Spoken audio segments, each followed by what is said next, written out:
So today's thought is जिनने भी fees नहीं भरी है वो अपनी फीस भरे। हाँ, हमारे स्कूल में जिन भी बच्चों की फीस नहीं भरी होती थी उनकी सामूहिक बेइज्जती होती थी। और उससे भी ज्यादा दर्द की बात यह है कि वो जो बच्चा थॉट पढ़ रहा है उसने भी फीस नहीं भरी है। स्कूल वालों ने इंटेंशनली उसको वो थॉट दिया था ताकि उसकी अंतरात्मा भी बेइज्जत फील करे। उस दिन हम सब बच्चों को असेंबली में 2 घंटे तक खड़ा रखा था क्योंकि हमारी प्रिंसिपल मैडम ने दिन रात मेहनत करके कोई सा तो नारी शक्ति का अवार्ड खरीद लिया था। लास्ट 2 पेटी बोल रहे हैं लोग। बाप रे, 2 किसको बोलते हैं आपको पता भी है? 2 में तो नहीं। हाँ। लेकिन मैडम आप मानोगी नहीं, आपके पहले जितने लोग आए उनको मैंने 4 पेटी से कम में दिया नहीं किसी को। चलो उठा लो इसको। अरे उसको नहीं, लाश को। ठीक है। मैम आपको दिख रहा है ना सामने का राम नाम।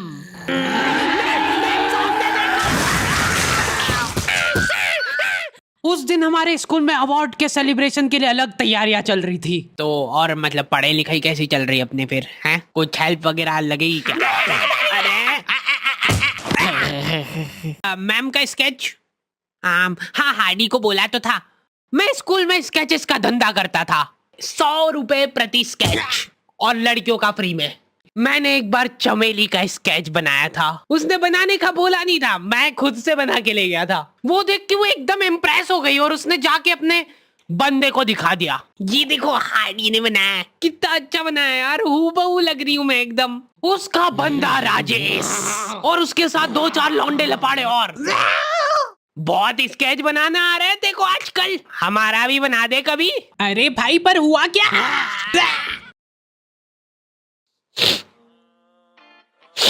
मैं रोते हुए एक ही चीज सोच रहा था कि ऐसा क्या गलत कर दिया यार मैंने। सिर्फ आई लव यू चमेली तो लिखा था मैंने।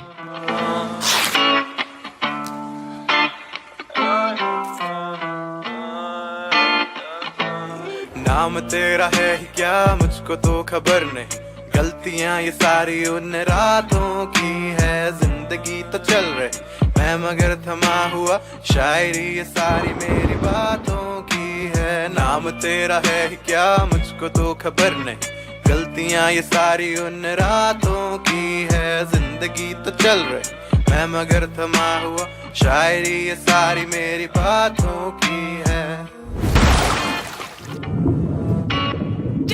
ये क्या बना के लाए हो? मिट्टू लग रहा है एकदम। निकलो। ड्राइंग वाली मैडम ने मेरे को प्रिंसिपल मैडम का स्केच बनाने का बोला था और मैं अपनी जिंदगी का सबसे वाहियात स्केच बना के ले गया क्योंकि फ्री में बनवा रहे थे मेरे से।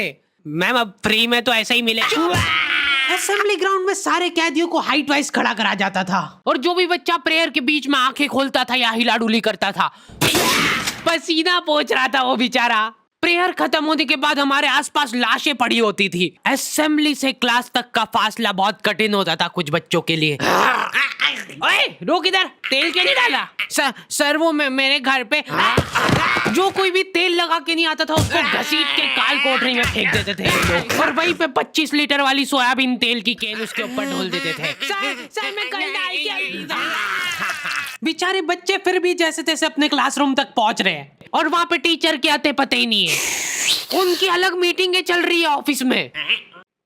अच्छा चलो बताओ कि अपन इन बच्चों को और किस तरीके से लूट सकते हैं। मेरे पास एक आइडिया है। देखो अपन क्या है कि एक प्रोजेक्टर लगवाते हैं एक ही क्लास में।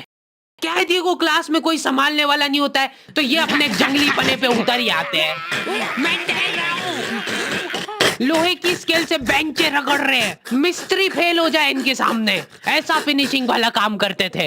लेकिन इनके जंगली पने यहीं पे खत्म नहीं हो रहे।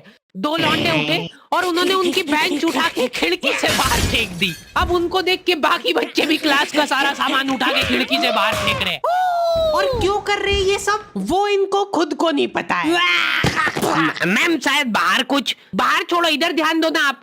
तो अपन ये जो प्रोजेक्टर लगवाएंगे इसको अपन नाम देंगे स्मार्ट क्लास और उसकी अपन लेंगे अलग से फीस। ठीक है, पर कभी किसी बच्चे ने नहीं दी तो? अरे भूषण जी, फीस पेरेंट्स देते हैं, बच्चे नहीं। 1 हफ्ते में 1 पीरियड लगता था स्मार्ट क्लास का, जो बच्चों को स्मार्ट बनाने के लिए काफी था। पॉपकॉर्न लाया था ना तू आज? खोल टिफिन। मूवी चलेगी अभी मूवी। ये लोग ऐसे बैठे कि अभी लड़की आके मुजरा करेगी इनके सामने। जिन भी बच्चों ने वो एक्स्ट्रा फीस नहीं भरी होती थी उनको वो 1 पीरियड के लिए क्लास के बाहर जाना पड़ता था। ये सब हरकतों में ही 10-15 मिनट निकल जाते थे। उसके बाद टीचर आके जैसे ही प्रोजेक्टर चालू कर रही है उसकी आधी स्क्रीन जने का सीलिंग पे ही चढ़ रही है। तो अब उस स्क्रीन को फिक्स करने के लिए एक एक्सपर्ट आदमी को बुलाया जाता है। हाँ सही सोच रहे हो। भूसाड़ा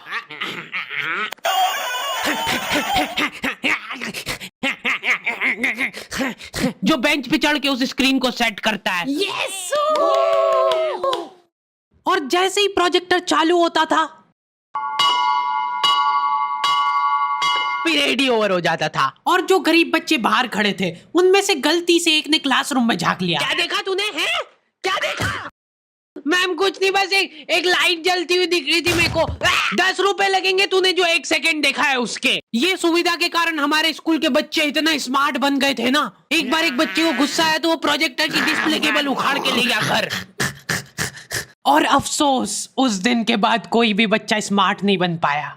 मैम जल्दी चलो, ऊपर एक केस हो गया। हमारे स्कूल में आए दिन कुछ न कुछ केस होते रहते थे, लेकिन ये केस थोड़ा पेचीदा था। हमारी क्लास के किसी बच्चे ने लव लेटर लिखा था चमेली को और वो लग गया टीचर के हाथ। तो ये अब केस बन चुका है पूरे स्कूल का। सारे टीचर लोग अपने काम धाम छोड़ के उस मुजरिम को पकड़ने में लग गए। जो टीचर लीव लेके छुट्टी मनाने गए थे वो आधे रास्ते से पलट के आ गए थे। ये सर आ गए। बेटा सही सही बता दो किसने लिखा है। अब ये 10-15 टीचर लोग आपस में डिस्कशन कर रहे हैं। सर आपने लिखा है तो बता दो, अपन बात दबा देंगे। फिर इन्होंने एक और एक्सपर्ट टीचर को बुलाया। बेटा सुन लो, मैं शक्ल देख के बता देती हूँ एक बार में कि कौन है मुजरिम। तुम बाहर जाओ। हाँ तुम भी बाहर जाओ। तुम भी। क्लास में सिर्फ 4 लड़के बचे जिनमें से एक मैं हूँ। बाकी सभी बच्चे इसके शक के दायरे में थे। उन सभी बच्चों को काल कोठरी में ले जाके टॉर्चर किया जा रहा था। बोल दे बेटा क्यों लिखा है। इधर मैडमों को अलग चीजों की टेंशन हो रही थी। इसने चमेली में मात्रा तक गलत लगाई है। अरे रुको, इसका बाप भी बोलेगा सच। बोल दे बेटा क्यों लिखा था। बस हाँ बोल, तूने लिखा था। बोल।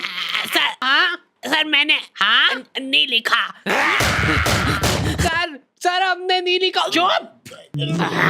बोल सच बोल। अभी भी मौका है, बोल दे। बोल दे कि तूने लिखा सर। मरना ही आज मतलब तुमको। मुंह खोल। ऐसे तो ये कसई मार डालेगा सारे बच्चों को। साइड करो इसको, मैं जा रही हूँ। अरे मैम सबने सच बोल दिया है, इन सभी ने मिल के लिखा है। हाँ sir, very good very good. चलो अब साइड हो जाओ। ये क्या, किसने मारा मेरे बच्चों को? पानी पियो बेटा, लो पानी पियो। लेकिन उसके पहले मेरे को बताओ कि तुम में से किसी ने लिखा है या नहीं। इधर इनकी क्लास में अलग इन्वेस्टिगेशन चल रही थी। बेटा देखो, अगर तुमको आपस में भी किसी पे शक हो तो तुम लोग बता सकते हो खुल के, किसी से डरने की कोई जरूरत नहीं है। इतने में राजेश उठ के बोल रहा है, मैम मेरे को हार्डी पे शक है।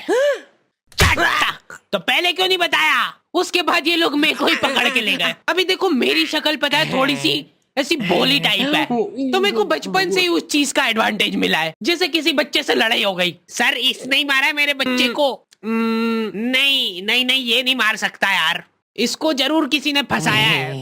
कुछ भी बोलो यार, लेकिन मेरे को नहीं लग रहा यार कि ये हो सकता है मुजरिम। बेटा सच बताओ, तुमको किसने फंसाया है? बेटा देखो, अगर किसी ने तुमको फंसाया है तो उसका नाम बताओ। डरो मत, घबरा मत, सिर्फ नाम बताओ। हाँ बेटा, डरने की बिल्कुल बात नहीं है।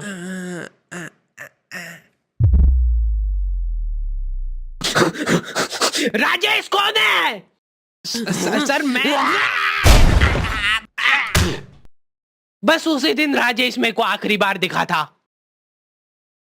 लेकिन वो लव लेटर किसने लिखा था वो आज तक रहस्य ही है। तू लगे सामने खड़ी है तू, लगता जैसे अपने आप से लगी, खुली किताब जैसे मेरी प्यारी चमेली। नाम तेरा है क्या मुझको तो खबर नहीं, गलतियां ये सारी। ओके, तो दी एंड हो चुका है। और आई नो वीडियो बहुत लेट है, क्योंकि हमारे पास काम करने वाले लड़के लड़कियों की कमी है, इसलिए वी आर हायरिंग। तो अगर तुम में से कोई भी इंटरेस्टेड है और हमारे काम में कहीं भी कंट्रीब्यूट कर सकता है तो तुम अप्लाई कर सकते हो। सारी डिटेल्स तुम लोगों को डिस्क्रिप्शन वगैरह में मिल जाएगी। और प्लीज कोई भी ऐसे मेल्स मत भेजना जिसको पढ़ के हमारा वीडियो बनाने से मन ही उड़ जाए। मिलते हैं नेक्स्ट वीडियो में। नाम के तेरे मुझको तो खबर नहीं, मैं देखता ही जा रहा हूँ। मुझको तो सबर नहीं, कबर में ही लेके जा रहा सारी बातें तेरी। बादल रहते चुप, अब वो रहे बरस नहीं, तरसते मेरे ख्वाब।